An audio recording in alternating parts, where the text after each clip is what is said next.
Hello friends, welcome to my YouTube channel.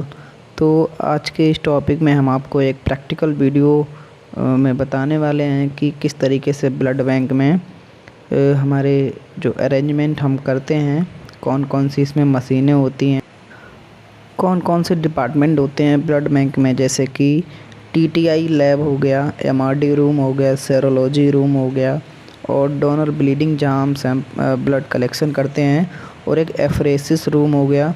तो इस तरीके से अलग अलग लैब बने होते हैं। तो इनमें कौन कौन सी मशीनें होती हैं, किस तरीके से अरेंजमेंट करते हैं और हम कैसे ब्लड बैंक में काम करेंगे, ये सारा कुछ इसमें आपको हम प्रैक्टिकल बताएंगे। जैसे कि आपको ये जो लैब है, ये कंपोनेंट लैब है। इसमें बहुत सारे रेफ्रिजरेटर रखे हुए हैं, जिसमें जैसे कि कुछ वर्किंग पे हैं, कुछ वर्किंग पे नहीं हैं। अगर वर्कलोड कम है तो हम फ्रीजर को बंद कर सकते हैं। जैसे कि ये आपको दिख रहा है नोट वर्किंग पे है, तो हमारे पास अगर बैग कम है, ब्लड बैग, तो उसको हम बंद भी कर सकते हैं। तो जैसे कि आपको ये दिख रहे हैं सारे रेफ्रिजरेटर, ये ब्लड बैंक में रखे हुए हैं। जैसे कि आपको ये दिख रहा है सिरिंज नीडल डिस्ट्रॉयर। जब हम कलेक्शन कर लेते हैं तो इससे हम नीडल डिस्ट्रॉय कर देते हैं। और ये आपको दिख रहा है ब्लड बैग ट्यूब सीलर। इससे हम ब्लड बैग की जो ट्यूब होती है उसको हम सील करते हैं, हम जब कलेक्शन कर लेते हैं उसके बाद में। और ये है प्लाज्मा एक्सट्रैक्टर। इससे हम प्लाज्मा सेपरेट करते हैं। जब हम सेंट्रीफ्यूज कर लेते हैं ब्लड बैग को, और जब हमारा आरबीसी नीचे सेपरेट हो जाता है और सुपरनेटेंट में प्लाज्मा रह जाता है, उसको हम दूसरे बैग में इससे प्रेस करके सेपरेट कर लेते हैं। आपको मैं अनदर वीडियो में भी बता दूंगा किस तरीके से सेपरेट करते हैं। और ये है डबल वेइंग स्केल। इससे हम दोनों तरफ इसको वेइंग कर सकते हैं। जैसे हमें सेंट्रीफ्यूज करना होता है तब इसका हम यूज़ करते हैं। और ये है प्लाज्मा एक्सट्रैक्टर, ये छोटा प्लाज्मा एक्सट्रैक्टर है। तो इस तरीके से हम जब प्लाज्मा सेपरेट करते हैं तो यहाँ पर ब्लड बैग लगा के उसको हम दूसरे बैग में ट्रांसफ़र कर लेते हैं। तो इस तरीके के कंपोनेंट लैब में ये सारी इसमें जो है इंस्ट्रूमेंट होते हैं, जैसे कि आपको ये दिख रहे हैं यहाँ पे। और ये है एम्पेरिकल रेफ्रिजरेटर सेंट्रीफ्यूज मशीन। इसमें क्या करते हैं हम, हमें प्लेटलेट सेपरेट करना है या प्लाज्मा सेपरेट करना है, या हमको जो भी कंपोनेंट बनाने होते हैं, तो इस मशीन का हम यूज़ करते हैं। बहुत इंपॉर्टेंट मशीन है कंपोनेंट लैब में। रेफ्रिजरेटेड है, ये देख सकते हैं। अभी इसमें काम हुआ था, तो बंद करने के बाद में आप देख सकते हैं साइड में वाइट कलर का आपको आइस दिख रहा होगा। और ये इसके अंदर ब्लड बैग रखने का प्रॉपर इसमें व्यवस्था बनाया गया है।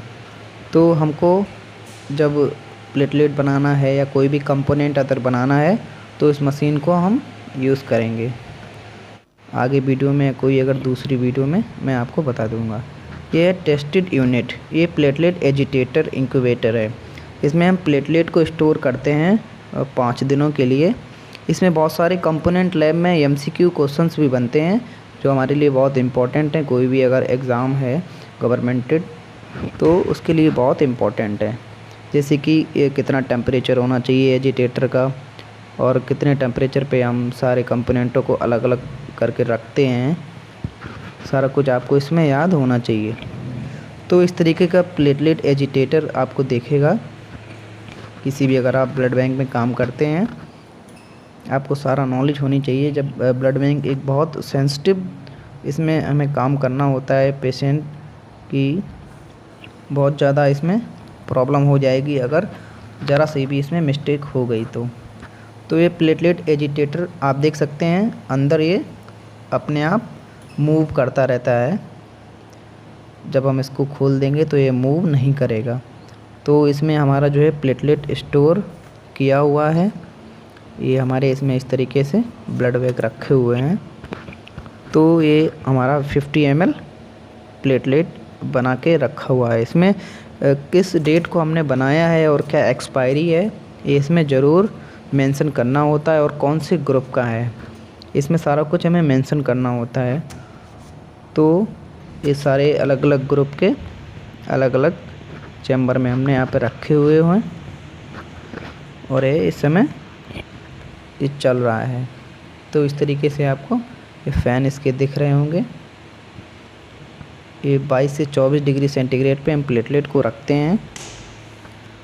इस तरीके से एक बाहर एक इसमें शीशा पहले लगा होता है, इसके बाद में फिर ये विंडो लगी होती है। तो ये प्लेटलेट एजिटेटर है, इसमें 20 से 24 डिग्री सेंटीग्रेड पे हम इसको रखते हैं रूम टेम्परेचर पे। और ये है दूसरा एक रेफ्रिजरेटर, जिसमें हम आप देख सकते हैं इसमें फ्रेश फ्रोज़न प्लाज्मा हम रखते हैं। ये -40 तक इसका टेम्परेचर होता है। तो ये भी एक बहुत इम्पोर्टेंट क्वेश्चन हुआ कि अगर आप फ्रेश फ्रोज़न प्लाज्मा रख रहे हैं कितने टेम्परेचर पे रखते हैं, ये भी आपको बहुत ज़रूरी है। आप देख सकते हैं इस तरीके से ये विंडो ये डबल लगा हुआ है। ये आप देख सकते हैं ये सारे इसमें ब्लड जो है फ्रेश फ्रोज़न प्लाज्मा रखे हुए हैं। और ये देख सकते हैं कितना बर्फ़ इसमें लगा हुआ है आइट साइड में। जाहिर सी बात है जब -40 पे ये चलता है तो उसमें बर्फ़ तो जमेगी ही। और ये जो प्लाज्मा है ये भी सारा जमा हुआ है। जब हमको देना होता है पेशेंट को, अगर कोई रिक्वायरमेंट आती है तो हमें इसको वाटर बाथ में बॉडी टेम्परेचर पे रख के इसको जब तक ये थॉ ना हो जाए, पिघल ना जाए, तब तक हम इसको नहीं देते हैं। तो इस तरीके से फ्रेश फ्रोज़न प्लाज्मा का ये रेफ्रिजरेटर है। और इसको डेली हम मॉर्निंग में, इवनिंग में, आफ्टरनून में, तीनों चारों टाइम हम इसका टेम्परेचर नोट करते रहते हैं। ये सारे कंपोनेंट लैब का जो भी रेफ्रिजरेटर हैं सारे, सबका अलग अलग टेम्परेचर अलग अलग टाइम पे हमें नोट करना होता है, क्योंकि एक ही टेम्परेचर नहीं रहता है।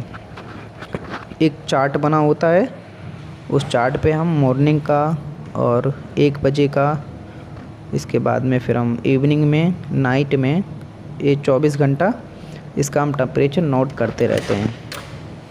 ये जो है बंद है, इसमें कोई भी नहीं रखा गया है। तो अभी इस समय नोट वर्किंग पे है। तो इस तरीके से हम फ्रेश फ्रोज़न प्लाज्मा इस तरीके से स्टोरेज करते हैं 1 साल के लिए, इसमें 1 दिन कम।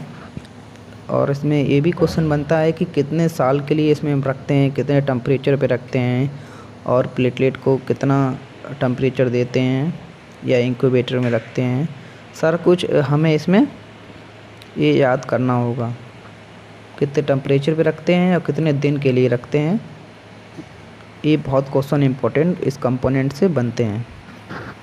तो ये जो आपको दिख रहा है प्लेटलेट एजिटेटर एंड इंक्यूबेटर, ये 24 डिग्री सेंटीग्रेड पे रखते हैं। और ये रेफ्रिजरेटर सेंट्रीफ्यूज है, इसको 2 से 6 डिग्री सेंटीग्रेड पे इसका टेम्परेचर मेंटेन हो जाता है ऑटोमेटिक। जब हम इससे वर्क करते हैं, सेंट्रीफ्यूज करते हैं, कोई भी कंपोनेंट बनाते हैं, तो जब हम चलाएंगे तो ये ऑटोमेटिक अपने आप टेम्परेचर अपना ले लेगा 2 से 6 डिग्री सेंटीग्रेड। तो ये एक दूसरा रेफ्रिजरेटर है जिसमें हमारे स्टोरेज हमने इसमें करके रखा है।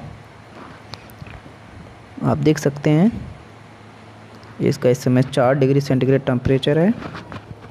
तो 2 से 6 के बीच में ये टेम्परेचर होना चाहिए, जिसमें हम अपना ये PRBC ये जो हम स्टोर करके रखते हैं, PRBC हो गया, होल ब्लड हो गया, तो ये सारे हम इस तरीके से इसमें स्टोर करके रखते हैं। तो इससे भी एक बहुत इम्पोर्टेंट क्वेश्चन बना। एक क्रायो बात है, हम जब क्रायो प्रेसिपिटेट बना के रखते हैं तो इस तरीके से हम इसमें रखते हैं इसको।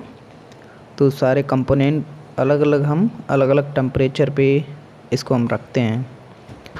तो इस तरीके से कंपोनेंट की लैब, इसमें सारा कुछ आपने देखा प्रैक्टिकली, इसमें कौन कौन सी मशीनें हैं, कौन कौन से रेफ्रिजरेटर हैं।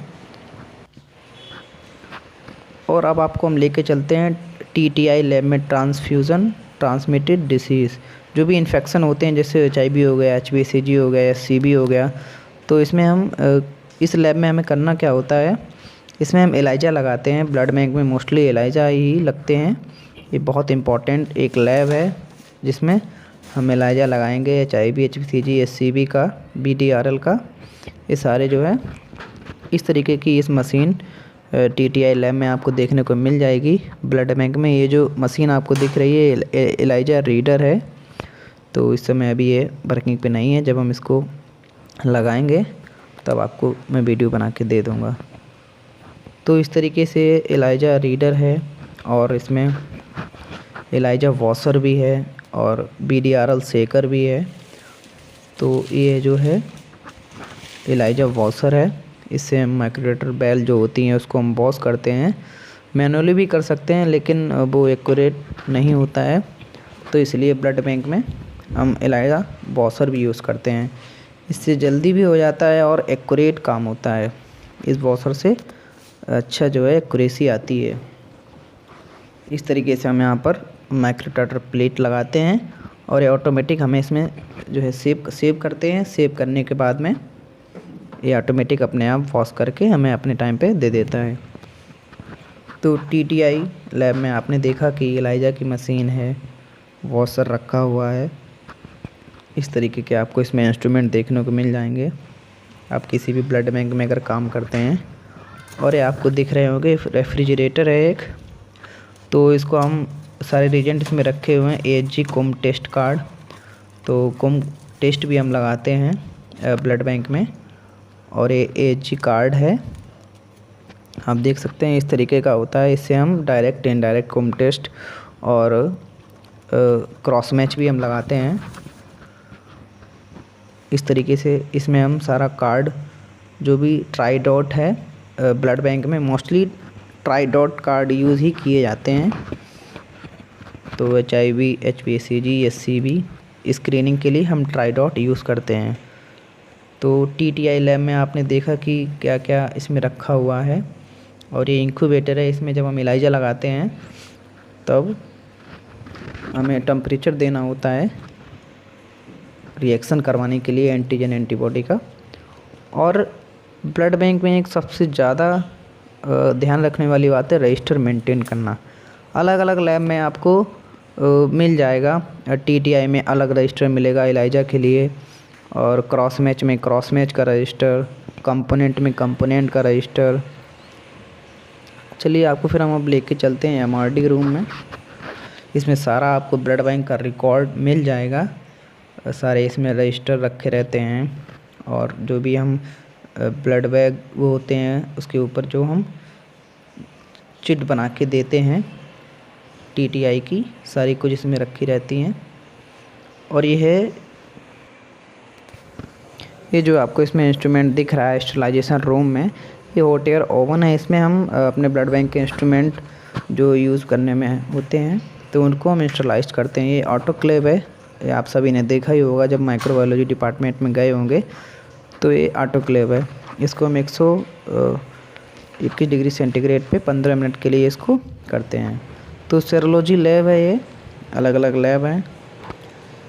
तो इस तरीके से इसमें अरेंजमेंट किया जाता है। इसमें हम अपना स्क्रीनिंग कार्ड टेस्ट करते हैं और क्रॉस मैच करते हैं। क्रॉस मैच के लिए हम इस मशीन का यूज़ करते हैं, स्पेशली जो जेल कार्ड होते हैं उसको सेंट्रीफ्यूज करने के लिए हम ये यूज़ में लेते हैं। इससे हम क्रॉस मैच भी लगाते हैं। तो इसमें हम सारा जो है अपना टेस्ट करते हैं, वायरल मार्कर हो गए, मलेरिया हो गया, स्क्रीनिंग टेस्ट करते हैं सारा यहाँ पे। और यहाँ पर वाटर बाथ रखा हुआ है, सेंट्रीफ्यूज रखा हुआ है, सीलर रखा हुआ है, और ये सेंट्रीफ्यूज है, ब्लड ग्रुपिंग किट रखी हुई है। और ये आपको रूम दिख रहा है ब्लड डोनर ब्लीडिंग रूम। तो यहाँ पे जो है हम ब्लड कलेक्शन करते हैं। तो सारा कुछ इसमें अरेंजमेंट किया गया है, स्प्रेड और स्वैब और डोनर रजिस्टर। इसमें जो भी डोनर का नाम होता है उसको हम नाम देते हैं और ब्लड बैग पे उसका रजिस्ट्रेशन नंबर देते हैं। इस तरीके से इसमें ब्लड बैग भी रखे हुए हैं, triple packaging system, double packaging system, single 450 ml के, 350 ml के। और इस तरीके से हम पेशेंट को पूरी तरीके से व्यवस्थित इस तरीके से इसका हम सैंपल ब्लड जो है लेते हैं इस मशीन से। ये ऑटोमेटिक है, इससे मिक्स होता रहता है जो भी हम ब्लड बैग में लेते हैं ब्लड। और ये चलिए आपको लेके चलते हैं एफरेसिस। ये एफरेसिस मशीन आपको दिख रही होगी, ये काफ़ी कॉस्टली होता है, जिसमें हम सिंगल डोनर प्लेटलेट निकालते हैं। ये भी ब्लड बैंक में आपको आना चाहिए, तो आपका हो सकता है पेमेंट भी अच्छा हो जाए। अगर आपको इलाइजा लगाना आता है और एफरेसिस भी करना आता है तो आपका ब्लड बैंक में पेमेंट भी अच्छा हो सकता है, अगर आप नौकरी ब्लड बैंक में करना चाहते हैं तो। इसमें बहुत सारी ट्यूबिंग सिस्टम होती है, इसमें हम ट्यूब बहुत सारी इसमें सेट करते हैं। एक तरफ से हम पेशेंट का ब्लड निकालते हैं, वहाँ से ट्यूब से होते हुए पूरा सेपरेट होते हुए प्लेटलेट अलग से, और दूसरे वेन से हम ब्लड अंदर को कर देते हैं। तो आई होप आपको ये समझ में आ गया होगा अरेंजमेंट ऑफ ब्लड बैंक। तो आपने देखा किस तरीके से ब्लड बैंक में अलग अलग लैब में अलग अलग मशीनें इसमें होती हैं और किस तरीके से हमें इसमें वर्क करना चाहिए अलग अलग लैब में। सारा एक्सपीरियंस आपको इस वीडियो में हो गया होगा। कौन कौन सी मशीनें हमें चलाना आना चाहिए ब्लड बैंक में अगर हमें जॉब करना है, तो आप इस वीडियो से सीख सकते हैं। आई होप आपको सारा कुछ समझ में आ गया होगा। अगर आपको ये वीडियो अच्छी लगी हो तो इस वीडियो को लाइक कर दें और सब्सक्राइब भी कर लें, बेल आइकन भी प्रेस करते हैं ताकि हमारी जो भी ब्लड बैंक की न्यू वीडियो आप अपलोड करें तो आपको नोटिफिकेशन मिल जाए। धन्यवाद।